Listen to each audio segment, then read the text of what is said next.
Let's dive into refreshing my FMF Turbinecore 2.1 silencer, starting with swapping out the old packing for some premium FMF Premier 2-stroke packing and updating the side graphic that's seen better days. First step is to unscrew the 4 screws at the back. While some might recommend tapping the silencer apart with a rubber mallet, I prefer a less forceful approach. I'll show you how I gently separate them by securing the main body with my feet for leverage. Inside you'll notice the packing around the end cap. There's some debate about whether to replace it or not since it doesn't directly interact with the exhaust gases. I've decided to keep it in for this round.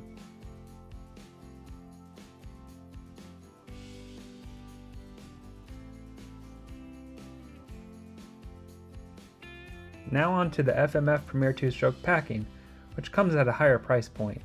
There are reasons for this cost difference, which I'll get into shortly. Cutting the packing as instructed, we're faced with a challenge that looks akin to wrapping a pillow around a broomstick.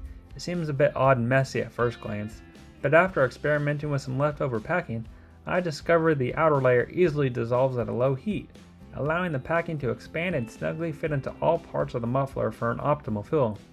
This unique feature seems to be what really sets the Premier packing apart from standard packing. With the packing in place, I prepped the muffler bolts with a bit of medium strength Loctite, followed by some high temp gasket maker for a secure seal.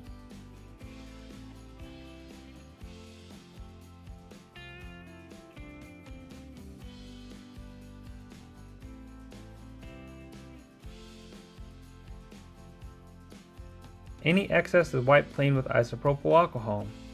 Time to tackle the graphic. If you noticed earlier, I initially had the wrong decal. My muffler actually has a slash cut, not a straight cut. A minor mix-up, but that's fixed now.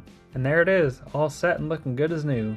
This FMF Turbinecore 2.1 has been a fantastic addition to my bike, known for its quality and easy assembly.